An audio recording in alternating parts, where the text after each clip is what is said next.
नमस्कार दोस्तों, आज का भी ट्रेडिंग सेशन हम देखते हैं तो साइडवेज ट्रेडिंग सेशन था। पिछला सेशन भी हमने देखा था कि मार्केट बिल्कुल साइडवेज हो चुकी थी। आज का भी ट्रेडिंग सेशन हम देखते हैं तो मार्केट शुरुआत में नीचे आ गई थी थोड़ी, फिर ऊपर चली गई, फिर नीचे आ गई, फिर साइडवेज हो गई। अच्छा मोमेंटम मार्केट में नहीं था, लेकिन हमारा जो इंडेक्स है निफ्टी 50 अभी तक 24,500 के ऊपर क्लोजिंग है उसकी, मतलब सस्टेन हुआ है वहाँ पे। एक इम्पॉर्टेंट लेवल हमारे लिए 24,500 की, उसके ऊपर ही मार्केट ने सस्टेन करना चाहिए। हो सकता है कि आने वाले दिनों में मार्केट फिर ऊपर जा सकता है। ठीक है, स्ट्रक्चर वैसा बन रहा है, एक हायर लोज का स्ट्रक्चर मार्केट में बन रहा है। आने वाले दिनों में और मोमेंटम मार्केट में बन सकता है। आज डैमेज करने वाले जो स्टॉक थे मार्केट में वो थे एफएमसीजी के स्टॉक। हम देखते हैं तो एफएमसीजी के स्टॉकों में बहुत सारी सेलिंग, एफएमसीजी के स्टॉक में आज बहुत सारी सेलिंग हो चुकी थी। उसमें टाटा कंज्यूमर है, देखिए 4.25% नीचे था। उसके बाद में हिंदुस्तान यूनिलीवर था, ये भी स्टॉक देखिए तो 3.25% नीचे था।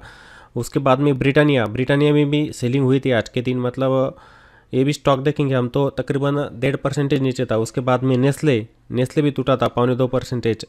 तो ऐसे स्टॉक थे। आईटीसी, उसके बाद में आईटीसी भी देखिए 1.25% नीचे था। निफ्टी 50 जो होता है, हम सबको पता है कि निफ्टी 50 में अलग अलग स्टॉक होते, अलग अलग सेक्टर होते।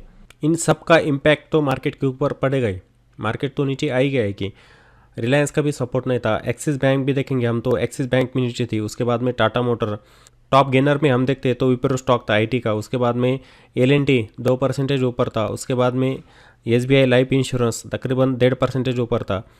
और टाटा स्टील, कुछ मेटल के शेयर थे, उनमें भी अच्छी सी बाइंग दोपहर के बाद हमें देखने को मिली थी। ऐसा भी हो सकता है कि आने वाले दिनों में मार्केट थोड़ा पॉज ले सकता है। पॉज लेने के बाद में एक अपसाइड मूव मार्केट में आ सकता है। हम मार्केट के स्ट्रक्चर को देखते हैं, जो प्राइस एक्शन मार्केट में होता है उसको देखते हैं। ये देखिए मार्केट उस फेज में से जाता ही है, नीचे आएगा ऊपर जाएगा, नीचे जाएगा ऊपर आएगा, ये चलता ही रहेगा। ये तो नहीं है कि अगर मार्केट आज ऊपर गया तो दूसरे दिन भी ऊपर जाएगा, तीसरे दिन भी जाएगा, चौथे दिन भी जाएगा, ऐसा होता नहीं है। मार्केट ऊपर जाएगा तो नीचे आएगा ही आएगा, उसमें प्रॉफिट बुकिंग भी आती है। तो हमने क्या करना है, मार्केट को देख के स्टॉक जो होते उनको अच्छे लेवल पे देख के बाय करने। बहुत सारे लोग क्या करते हैं, फोमो में बाय कर लेते हैं स्टॉक को। अगर मान लो एक स्टॉक है, एक रैली दी है 20, 25, 30% की, तो वो आदमी क्या करता है, वो टॉप पे बाय कर लेता है। उसको टॉप पे बाय कर लेता है, उस स्टॉक में प्रॉफिट बुकिंग आती है, फिर स्टॉक नीचे आता है, वो आदमी ट्रैप हो जाता है फिर उसमें। ऐसा नहीं करना है, अच्छे लेवल पे स्टॉक में बाइंग करनी है। जो इन्वेस्टर होते हैं उन्होंने क्या करना है, जो डिप आता है मार्केट में उस डिप में बाइंग करनी है, अच्छे मौके ढूंढने। ईटीएफ होते हैं, ईटीएफ में भी आप स्विंग ट्रेडिंग कर सकते हैं, इन्वेस्टिंग भी कर सकते हैं। अच्छे ईटीएफ है, इस टाइम पे भी आप देखिए बहुत सारे ईटीएफ है डिस्काउंट में आपको मिल रहे हैं, चीप में मिल रहे हैं। बहुत सारे स्टॉक है उनमें अच्छा रिवर्सल बन रहा है, उनको भी आप बाय कर सकते हैं। ऐसे स्टॉक में नहीं जाना चाहिए कि जो स्टॉक कंटिन्यूसली नीचे आ रहा है। बहुत सारे आदमी क्या करते हैं कि नहीं, एक स्टॉक है 600 रुपये पे था, वो आ गया 500 रुपये पे, मैं बाय कर लेता हूँ, स्विंग ट्रेडिंग करना है मुझे। ऐसा नहीं होता है। अगर वो स्टॉक एक ट्रेंड को पकड़ के चल रहा है, डाउन ट्रेंड में आ रहा है, तो उसमें फंसना नहीं है। आप अगर उसमें फंसोगे, पता नहीं वो 600 का स्टॉक है 300 तक आके पहुंचेगा, 200 तक आके पहुंचेगा, पता नहीं हमको। आप लोग क्या करते हैं, उसमें एवरेज करते करते नीचे लेके आते। तो ऐसा नहीं करना है। इन्वेस्टिंग में आप भले ही कर सकते हैं कि आपने एक अच्छी कंपनी ढूंढ ली, उसके फंडामेंटल अच्छे दाम में आपको मिल रहा है, मतलब अच्छे प्राइस में आपको मिल रहा है, आपने वो स्टॉक को बाय कर लिया और आपको लगता है कि आने वाले 5-10 सालों के लिए मैं स्टॉक को होल्ड कर लेता हूँ। ये चल सकता है इन्वेस्टिंग में, ठीक है। ट्रेडिंग में नहीं चल सकता कि आप जो शेयर नीचे आ रहा है उसको बाय कर रहे हो और एवरेज कर रहे हैं। एवरेज तो बिल्कुल नहीं करना चाहिए। उसमें क्या होता है कि आपका फंड जो होता है एक ही स्टॉक में लग जाता है और आप बाद में बोलते हो कि मुझे स्विंग ट्रेडिंग करना है, लेकिन मेरे पास पैसा ही नहीं, अभी 5-6 महीने के लिए वो फंड ब्लॉक हो गया पूरा। ऐसा करना नहीं है, ठीक है। जैसा मार्केट दिख रहा है उसी हिसाब से हम चलेंगे, ठीक है। जब मार्केट नीचे आ रही थी तो हम बोल रहे थे कि मार्केट का ट्रेंड नेगेटिव है, मार्केट नीचे आएगी।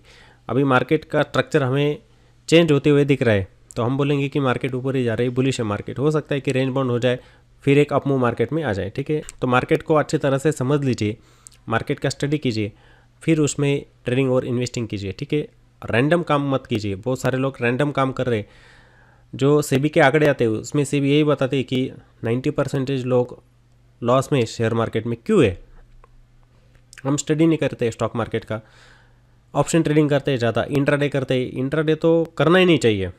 मैं तो सीधा बताता हूँ, हर आदमी को बताता हूँ कि इंट्राडे आप मत कीजिए, उसमें पैसा बनेगा ही नहीं आपका। ऑप्शन ट्रेडिंग मत कीजिए, उसमें पैसा बनेगा नहीं। जहाँ पैसा बनता है वहाँ पे जाइए, वहाँ पे मौके ढूंढिए। आपका पैसा बनेगा, थोड़ा बनेगा लेकिन अच्छा बनेगा। आप ज़्यादा पैसा बनाने के लिए ऑप्शन ट्रेडिंग में जाते और थोड़ा थोड़ा पैसा गंवा बैठते।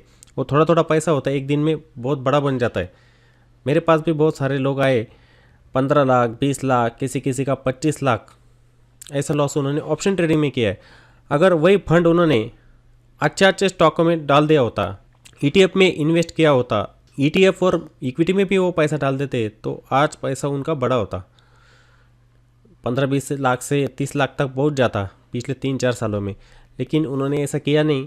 बड़ा पैसा बनाने के चक्कर में उन्होंने ऑप्शन ट्रेडिंग की और बड़ा नुकसान कर बैठे। जहाँ पैसा बनता है ना, उधर जाइए, भले ही पैसा थोड़ा थोड़ा बने। तो मार्केट को अच्छी तरह से समझ के इन्वेस्ट करना है मार्केट में, ठीक है। स्टडी कीजिए उसका, ठीक है। फिर मिलते हैं एक नई वीडियो में। जय हिंद।